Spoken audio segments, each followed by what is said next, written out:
तो आज बात करते हैं मार्क डगलस की जबरदस्त किताब ट्रेडिंग इन द जोन के बारे में और समझते हैं कि कंसिस्टेंट ट्रेडिंग के पीछे की साइकोलॉजी आखिर है क्या। शुरुआत करते हैं एक चौंकाने वाले आंकड़े से। 95%। जी हाँ, ट्रेडिंग में होने वाली 95% गलतियां पता है कहाँ से आती हैं?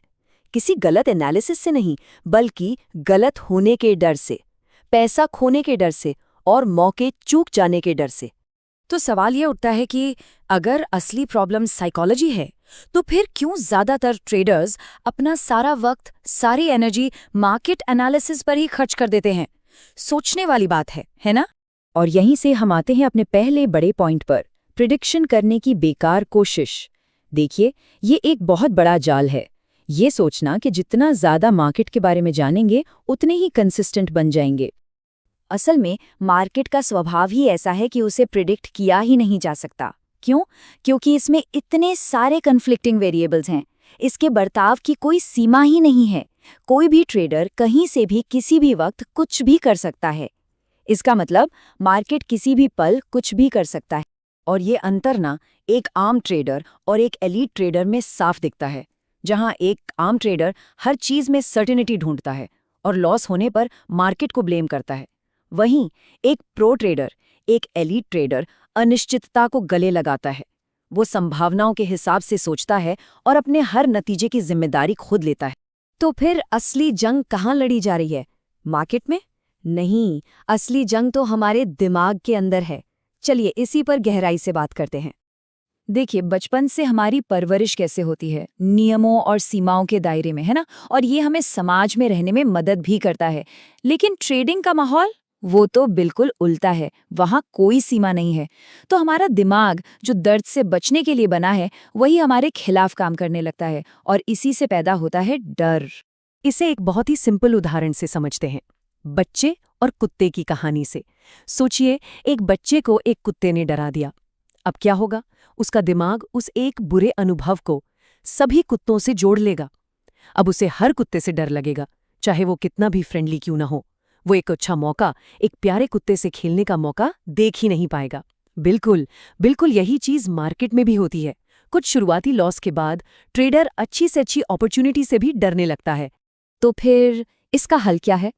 हल है एक बिल्कुल नया नजरिया अपनाना, एक कसीनो की तरह सोचना। इसका मतलब है एक प्रोबेबिलिस्टिक माइंडसेट बनाना। मतलब ये मान लेना कि किसी एक अकेले ट्रेड का नतीजा तो रैंडम ही होगा, अनिश्चित होगा। लेकिन जब हम बहुत सारे ट्रेड्स लेते हैं तो हमारा जो स्टैटिस्टिकल एज है वो हमें लगातार अच्छे रिजल्ट्स देगा। और यहीं पर एक बहुत ही दिलचस्प बात सामने आती है। सोचिए, कसिनो रैंडम इवेंट्स से लगातार प्रॉफिट कमाता है। वहीं ट्रेडर, जिसे लगता है कि वो मार्केट के पैटर्न को समझ रहा है, वो कंसिस्टेंट नहीं रह पाता। ऐसा क्यों? क्योंकि कसिनो का फोकस सही होने पर नहीं है। उसका फोकस सिर्फ और सिर्फ अपने एज को बार बार एग्जीक्यूट करने पर है। तो ये जो माइंडसेट है ना, ये 5 बुनियादी सच्चाइयों पर टिका है।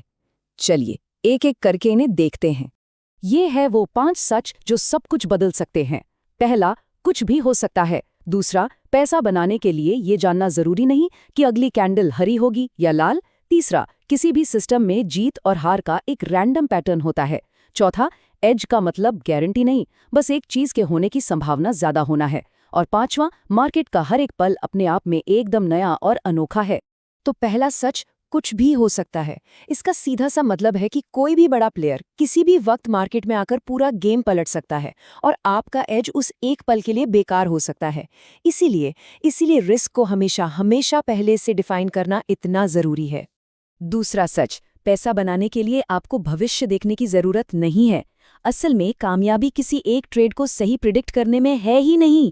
कामयाबी है एक ऐसे सिस्टम को जिसमें आपका एज है, उसे बिना चूके बार बार फॉलो करने में। तीसरा सच, आपके जीतने वाले ट्रेड्स और हारने वाले ट्रेड्स, ये सब रैंडम तरीके से आएंगे। मतलब ये पता लगाना नामुमकिन है कि अगला ट्रेड विनर होगा या लूजर। लेकिन अगर आपके पास एज है तो आपको ये पता है कि लंबे समय में जीत की गिनती हार से ज्यादा होगी। तो हर एक लॉस बस उस बड़ी पिक्चर का एक छोटा सा हिस्सा है। चौथा सच, एक एज का मतलब बस इतना है कि एक चीज के होने की संभावना दूसरी से थोड़ी ज्यादा है, बस। ये किसी भी एक ट्रेड पर कामयाबी की गारंटी बिल्कुल नहीं है। ये तो बस एक स्टैटिस्टिकल फायदा है जो लंबे समय में अपना असर दिखाता है। और आखिर में 5वां सच, मार्केट का हर एक मोमेंट एकदम यूनिक है। और क्योंकि हर मोमेंट यूनिक है, इसका मतलब है कि पिछले ट्रेड में क्या हुआ, चाहे प्रॉफिट हो या लॉस, उसका अगले ट्रेड के नतीजे पर बिल्कुल जीरो असर पड़ता है। तो जब इन 5 सच्चाइयों को दिल से अपना लिया जाता है, तब आता है वो आखिरी और सबसे जरूरी बदलाव, एक कंसिस्टेंट ट्रेडर बनने का सफर। तो अब गोल सही साबित होना नहीं रह जाता। असली गोल है एक एज वाले सिस्टम को बिना किसी गलती के परफेक्टली एग्जीक्यूट करना। ये एक बहुत बड़ा शिफ्ट है, ईगो से हटकर प्रोसेस पर फोकस करना। और किताब की एक लाइन है जो इस पूरी बात को बहुत खूबसूरती से कहती है, कंसिस्टेंसी वो चीज़ नहीं है जो आप बनने की कोशिश करते हैं, ये तो बस एक नेचुरल एक्सप्रेशन है कि आप कौन हैं। यानी जब सही विश्वास आपके अंदर बैठ जाते हैं तो कंसिस्टेंसी अपने आप आने लगती है, कोशिश नहीं करनी पड़ती। तो अंत में सवाल यही है, क्या अब मार्केट से लड़ने की बजाय खुद पर काबू पाने का वक्त आ गया है?